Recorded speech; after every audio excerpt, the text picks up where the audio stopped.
Damn, man, Julian, that was powerful, and unfortunately you had to face that.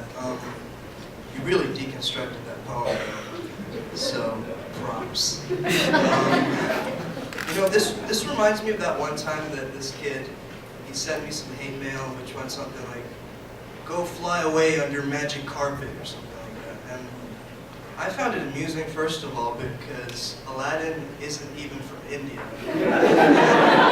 So, to which my reply was, "I can show you the world, shining, shimmering, splendid. Tell me, princess, now when did you last let your heart decide a whole new world?" And he never bothered me again. So, my take on this is like, I use humor as my coping mechanism, and I just exaggerate a stereotype in such a way that it just makes it so ridiculous, because they are, you know. Anyway, next up we have a slam poetry piece entitled "Literature at Bennington" by Rachael Meyers. Give it up!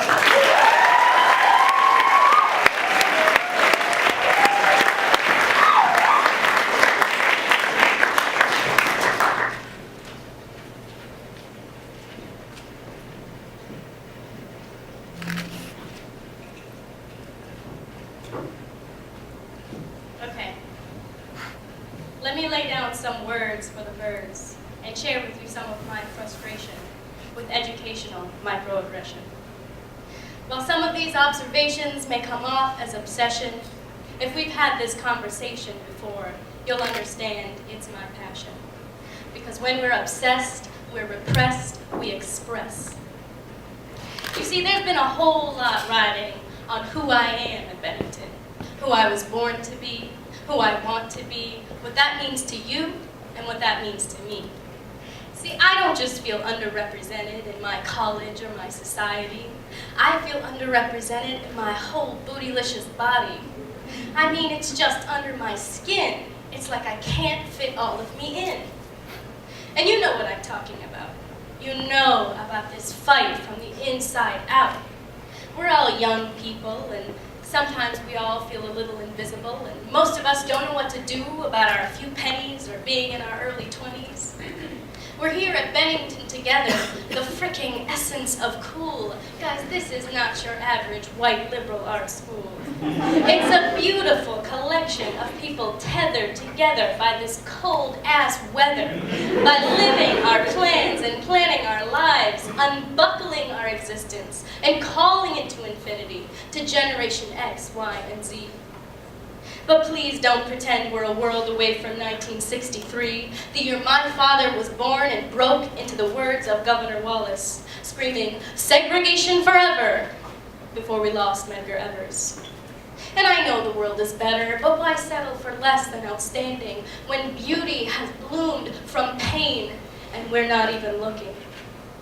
All right, my friends, get your guards up, because I'm about to play the race card up. I am a beautiful mix of black don't crack and white ain't right. You don't have to hide your surprise. I know how I look. I can sympathize. But this white girl is black, and I won't take that back. Woo! So I ask you not to see me like you think I'm not enough. Not black enough, not white enough, not rich or poor enough. Because I tell you, I contain fucking multitudes. And though I've got a lot to work through, I am a part of you, Bennington students, and I am here, Bennington curriculum, and I am speaking, Bennington administration, and I am screaming through my Bennington education, because there is no excuse for underrepresentation, and there is no use for this burden of a bleached education. I don't care if they're your classics. All my life I've heard the opposition, but honey, we've reached a decision. We want more beautiful voices, and more beautiful poetry, and more beautiful literature, because I am not your Princeton Review's idea of diversity, and so what if I'm a minority? The beautiful colors of my family are not ethnic variety. We're here at Bennington too. You speak for us, and if you can't accept any more cultural contributions, I was wrong to fall in love with you. I am proud of this school, and I am proud of this community. And I hope, with the quaking of my little ethnic body, that you do not believe in representing just one majority. I'd like to think I've found a home that could find a way around what society says is right, despite tradition's seeming sound. I'd like to dream up tutorials and independent reading materials because I yearn to learn more, not because I am urged to accept curricular neglect, to protect classical respect. I'd like to see Bennington read Thoreau, Hemingway, Dickinson, Whitman, and Plath through independent study. That'd be a different path. But let me guess, how ludicrous to suggest suppressing the best. Not to sound too aggressive or come off as insensitive, but believe it or not, white writers fill a great rereading spot. And I am sure any one of the faculty would love to do a tutorial on English lit of the 19th century.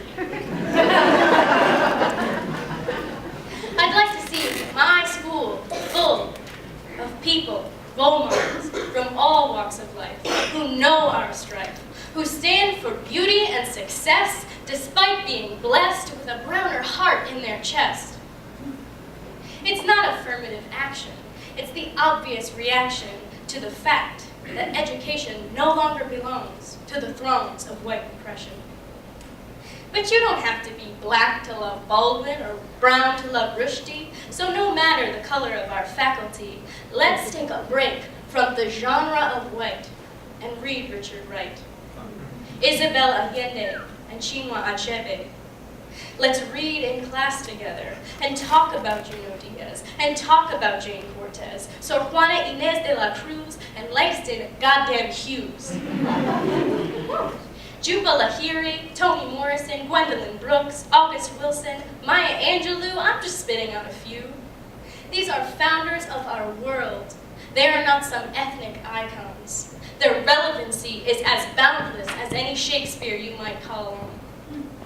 For instance, some of you missed the Earth's shift with Thomas Ayers Ellis on campus this winter. I'm still bewildered, truth be told, that anyone brushed aside a performance so bold. But the story's old. We mock originality out of fear and insecurity. So how about some general awareness? How about a shout out to our National Poet Laureate, Natasha Trethewey? I could read her sweet words all day. We dedicate enough classes to individual white geniuses. I'd like to see a class dedicated to one of the most prolific and terrific, most American writers in history, Amiri Baraka, Rest in Rhythm, you screwed the system.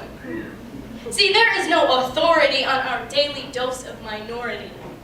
There is only plain ignorance to stifle pure and true genius.